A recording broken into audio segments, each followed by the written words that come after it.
Section 51 speaks about inherent dignity. Section 52 speaks of right to personal security, freedom from all forms of violence. All right. Oh yes. Then we also have Section 56 that speaks on discrimination, equality and non-discrimination. All right. And then we also have Section 78 that speaks on marriage rights. You know, we are very much worried, especially with the marriage rights. I think we have noticed that there are a lot of child marriages happening, particularly here in Wangete District, in Matno, and the statistics are very high.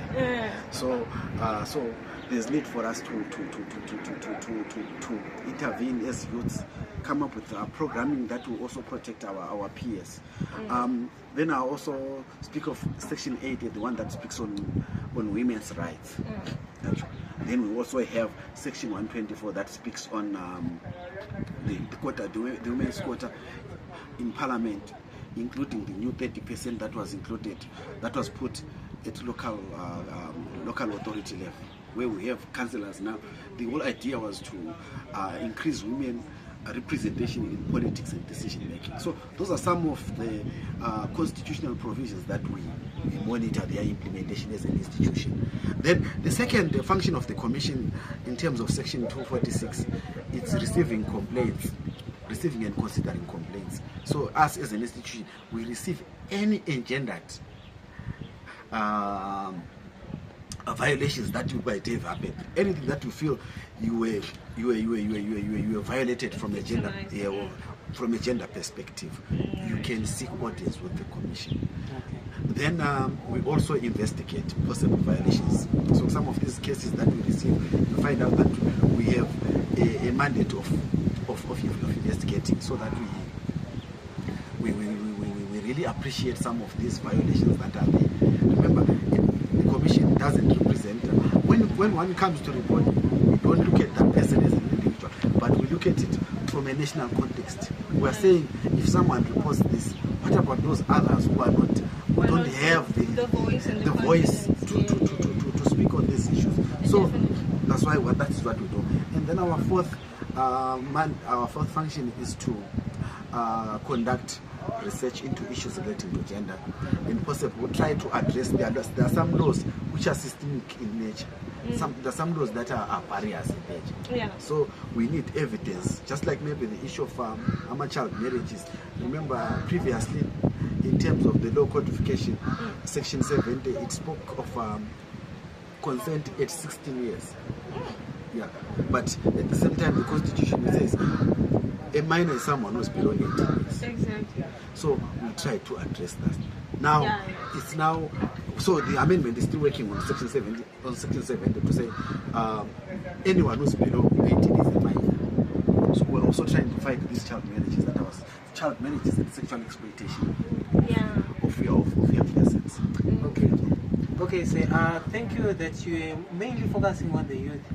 We believe that as the youth, anything for the youth without the youth is not for the youth.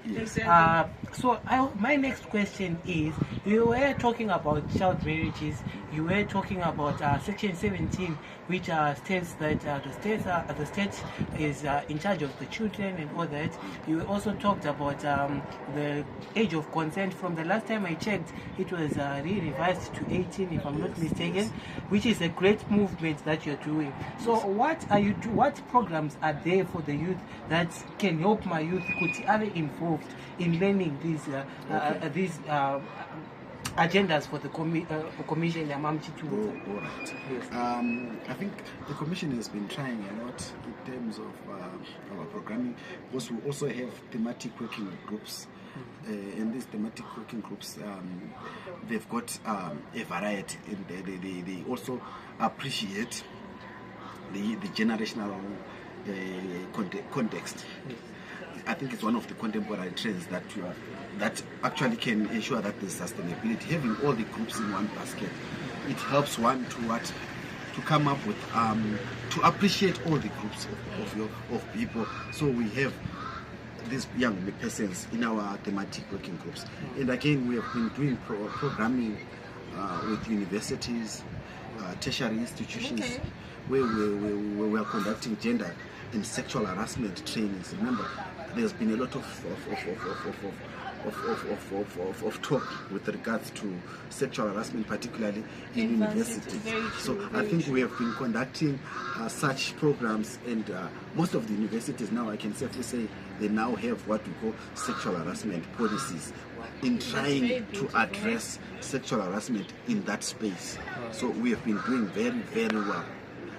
And I'm happy that any institution of higher learning, if you can approach it right now, it will tell you that it's got a sexual harassment policy, and the commission played a critical role in that institution in coming up with that sexual harassment policy to arrest perpetrators. All right. So in any being a female that I am, I would like to speak about gender-based violence. Okay. But the angle that I want to come in, I'm not coming in with the angle I want you to please elaborate. This is something personally I can say because I have some prior knowledge on this issue. I want Kutimushe or never that are around us. Gender-based violence is not just but it is illegal, and it is also gender-based violence. Yes. I think you have rightfully said that. No, it's okay. But maybe what we need to appreciate is that GBV is not all about men abusing women or boys abusing girls. It's something that it goes beyond that. It goes beyond relations. Exactly. Yeah. So there's GBV, there's domestic violence. Yes. Domestic violence, it usually relates to people who are related, boyfriend, girlfriend, family members. But GBV now is the opposite sex or opposite gender attacking each other. Yes, I think we have even noticed it in politics where women are labeled as prostitutes. I think we've heard about that. Yeah. So that's GBV. That's typical GBV. Exactly. So it's not about boys abusing their girlfriends. It goes beyond that. Yeah. So it's the other sex targeting the other sex. Yeah. It's one being attacked just because I'm a man. Maybe if I could give an example, or you being a woman, you are attacked for being that. Whether physically, emotionally, mentally. Yes.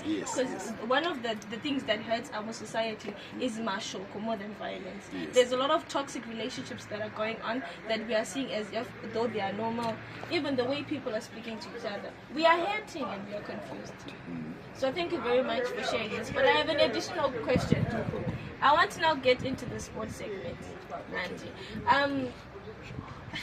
How are we supportive, or how is the support divided between the two genders in certain sports, in particular sports?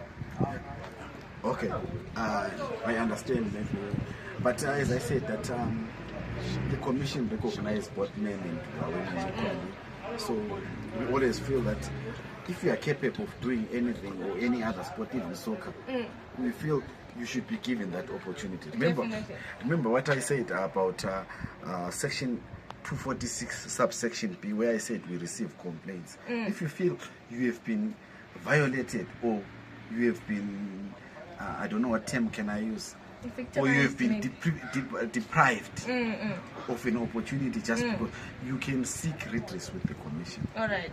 Yes, then we can do the investigations so that we gather evidence. The other women or the other girls who are facing the same predicament can also get recourse. Because what we need to achieve is social justice. Definitely. That's what we are fighting for as the commission, to achieve social justice. Oh wow, that was a very great segment with you, sir, and surely I learned a lot. I didn't know the difference between GBV and domestic violence and all this. I'm very much grateful, and I'm sure that our viewers are also going to receive this and learn, and it's also going to help you in spreading the gospel about what you're doing, what's the gender commission doing, and what's the gender commission. We have seen cars going around the gender commission, but we do not know what the gender commission is. The one last thing that I would appreciate from you, sir, is your closing remarks, and don't forget to shout out to Hange Chronicles so that our viewers can at least trust us that we are there for them. I know we are